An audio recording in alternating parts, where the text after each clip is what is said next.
Hola, ¿cómo están? Mi nombre es Rodrigo Queipo, soy ayudante de trabajos prácticos en la cátedra y les voy a dejar mi mail acá, bueno, en algún lado en la pantalla, no sé bien dónde, por ahí, para que me contacten con dudas, preguntas, comentarios o lo que surja en relación a lo que trabajemos en este video.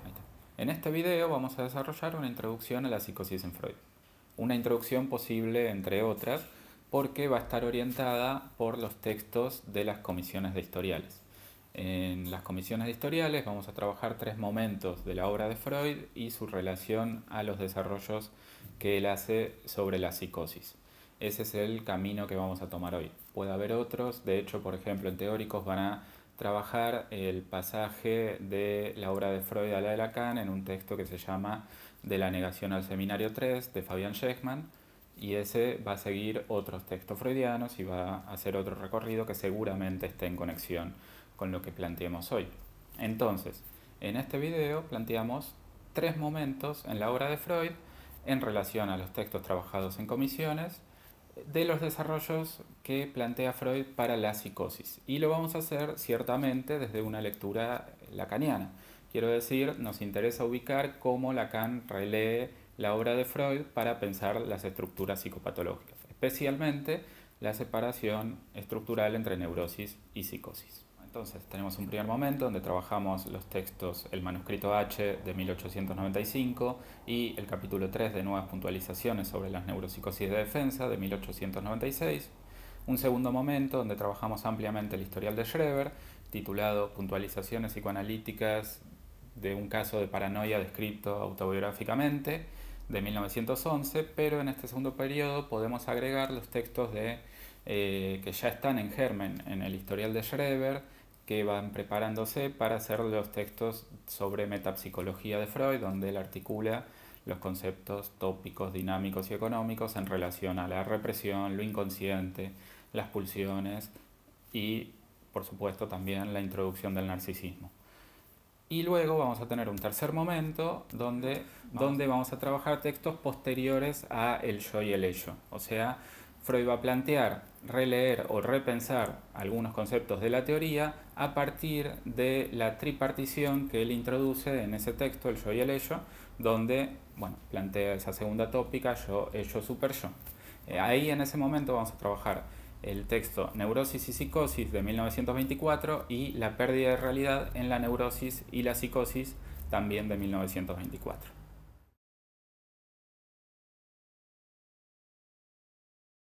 En este primer momento tenemos un Freud muy temprano, previo a la instalación del método psicoanalítico clásico que conocemos hasta ahora de la asociación libre. Es un Freud que trabaja con la hipnosis de concentración o con la presión en la frente.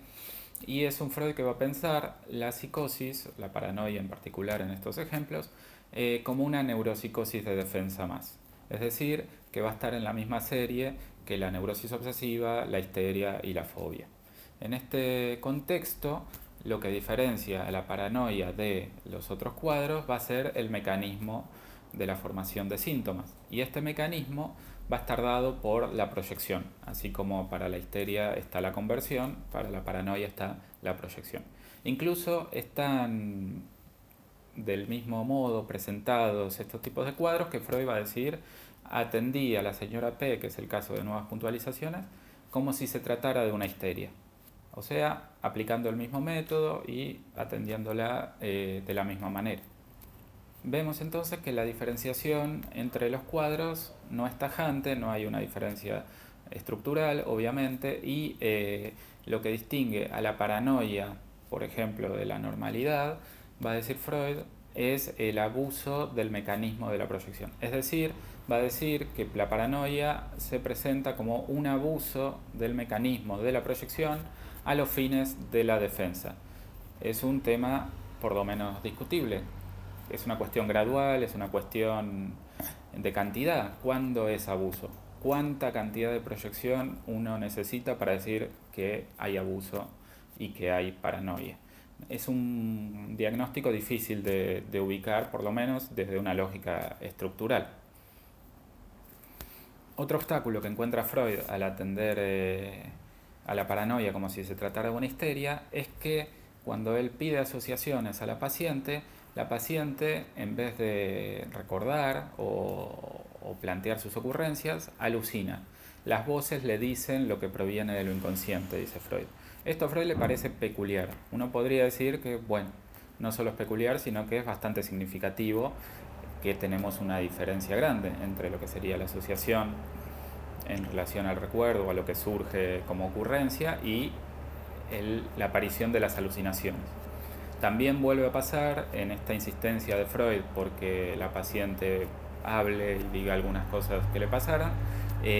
Vamos a ver que Freud va a ubicar que se introduce la sensación de órgano, es decir, otra vez aparece de modo alucinatorio la presión o la mano que siente en el regazo, y eso interrumpe el trabajo analítico. Incluso Freud va a ubicar que la paciente mejora un poco, pero rápidamente empeora y vuelven los delirios, las alucinaciones, y tiene que ser internada. Esto deja una marca importante en Freud, ya que de ahí en más no va a atender psicosis utilizando el método analítico, va a decir que no es para la psicosis.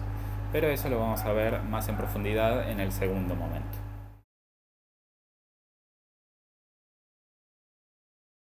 Segundo momento, estamos a la altura del historial de Schreber, donde Freud está empezando a pensar sus trabajos de la metapsicología. De hecho, introduce el narcisismo en este historial, introduce los 3 tiempos de la represión en una versión, digamos, previa a la definitiva.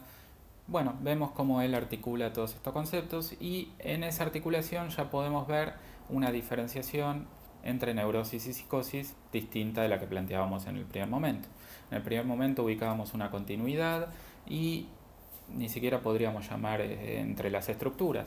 En este segundo momento ya podemos ubicar la diferencia entre las estructuras de la neurosis y la psicosis, y eso lo podemos hacer en 2 niveles, o Freud lo hace en 2 niveles. A nivel de la transferencia, a nivel del tratamiento analítico y también a nivel teórico. En cuanto a la transferencia, Freud va a decir que no va a haber transferencia en la psicosis. Podemos pensarlo desde el lugar que él lo hace, no hay neurosis de transferencia. En base a las experiencias que planteábamos en el primer momento, vemos cómo el método analítico no funciona.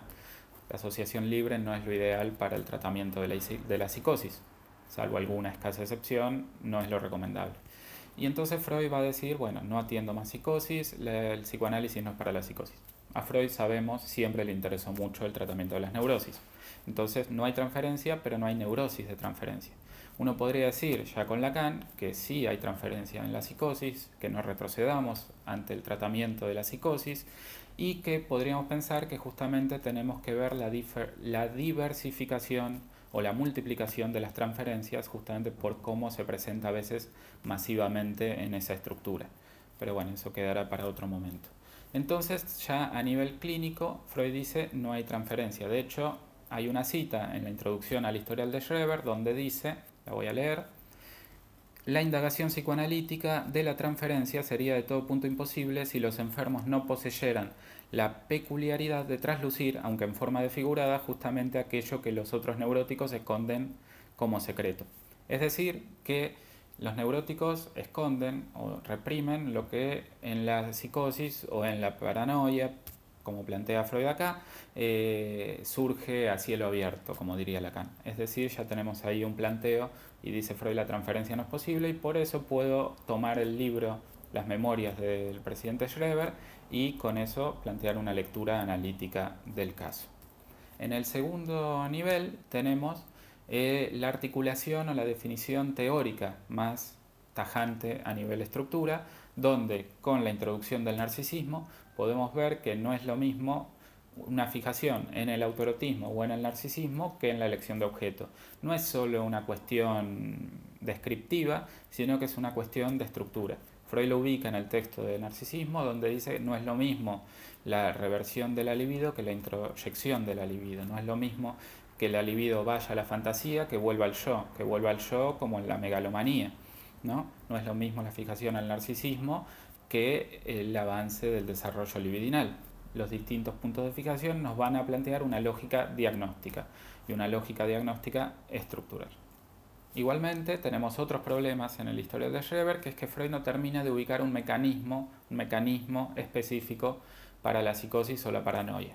Retoma el concepto de proyección que había planteado en ese primer momento y otra vez lo abandona rápidamente. No está en todos los tipos de paranoia, también está presente en la normalidad, no es un concepto que nos sirva para definir la paranoia. Entonces va a ir a la represión y va a plantear los 3 tiempos de la represión para el cuadro de la paranoia, para el historial de Schreber particularmente.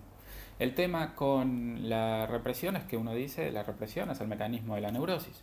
Tiene que ver con las representaciones, lo inconsciente, reprimido, que retorna al modo de síntoma. Es decir, estamos en el campo de las neurosis. ¿Cómo es que Freud lo aplica a la psicosis? Bueno, en principio yo creería que está pensando el concepto, viendo su alcance y planteando una lógica, más allá de la diferencia estructural. Pero además podemos ver que lo que va a decir Freud sobre la represión en el historial de Schreber es muy distinto a la definición definitiva, digamos, de el concepto ya en el texto La represión.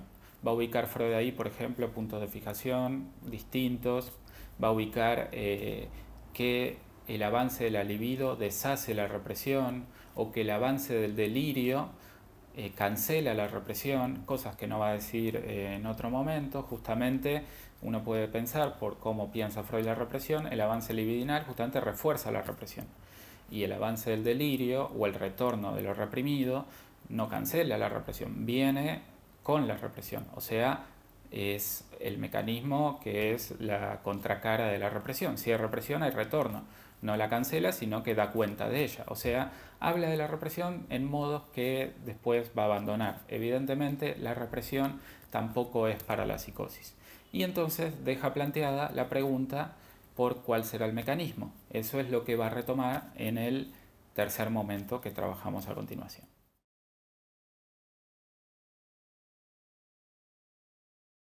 Estamos en el tercer momento del recorte que hicimos en base al recorrido de los textos freudianos, ya en la última parte de la obra de Freud, no la última, pero bueno, la que tiene que ver con sus desarrollos más importantes al final de su obra. Y justamente en base a eso va a plantear una relectura del concepto de neurosis y psicosis, como lo venía pensando, a la luz de los desarrollos del yo y el ello, donde plantea la tripartición yo, ello y superyo, y va a ubicar entonces que la neurosis tiene que ver con un conflicto entre el yo y el ello, mientras que la psicosis va a tener que ver con un conflicto entre el yo y la realidad o el yo y el superyo, dependiendo del tipo de psicosis. Nota al pie, cuando Freud habla de realidad en estos textos, habría que profundizar un poco más, pero es un concepto más cercano a la idea de real en Lacan que a la realidad objetiva o a la realidad del mundo, digamos, simbólico imaginario que podríamos armar. No vamos a llegar a desarrollar eso, pero vemos como Freud en estos textos, que igual son un poco esquemáticos, va a plantear justamente en estos esquemas una diferencia clara entre la neurosis y la psicosis, ya sean los tiempos en que suceden los desencadenamientos, los retornos, los distintos tipos de retornos. Bueno, va a ser un desarrollo que van a ver en profundidad cuando trabajen estos temas. Lo que sucede en este texto es que Freud va a llegar al borde, casi a un paso, de plantear cuál es el mecanismo para la psicosis. De hecho, se va a preguntar explícitamente, cito, cabe señalar un problema.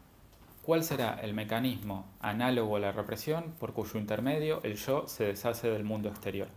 Es decir, Freud va a terminar el texto de Neurosis y Psicosis con una pregunta por el mecanismo que no termina de responder. En algún momento va a plantear que puede ser la desmentida, pero luego abandona eso, queda más del lado de la estructura perversa como la piensa él, que tampoco sigue mucho. Y en definitiva deja planteada la pregunta, deja abierta la puerta. Freud no llega a ubicar un mecanismo, pero ya sabe que no es la represión, que va a venir al lugar de la represión para pensar la psicosis. En este momento justamente podemos introducir a Lacan, que viene a responder esa pregunta que queda planteada por Freud. Y Lacan va a ubicar justamente un mecanismo para la psicosis que ya han escuchado varias veces, que es la forclusión. Y la forclusión que tiene que ver con la no inscripción del significante del nombre del padre, el no ingreso del significante al orden simbólico, va a plantear también una diferencia en el mecanismo, mientras que en la neurosis, al estar inscripto el nombre del padre, el retorno es en lo simbólico, en la psicosis lo que no ingresa o lo que no se inscribe en lo simbólico retorna en lo real. Y ahí tenemos diferencia estructural y de mecanismo.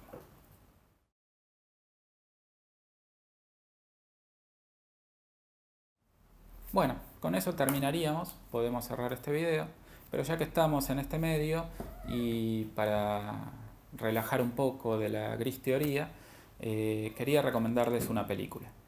Es una película nueva que se llama The Professor and the Madman, o creo que la tradujeron entre La locura y la razón, bueno, una traducción malísima. Y es una película que es interesante para poder hacer un contrapunto con Schreber. La película no es tan buena, o sea, disculpen que recomiendo una mala película, pero la historia sí es muy interesante y es basada en hechos reales y podemos ver cómo se estabiliza el sujeto en esta película y compararlo con Schreber. Podemos ver el momento del pasaje al acto en esta película, como eso no sucede con Schreber.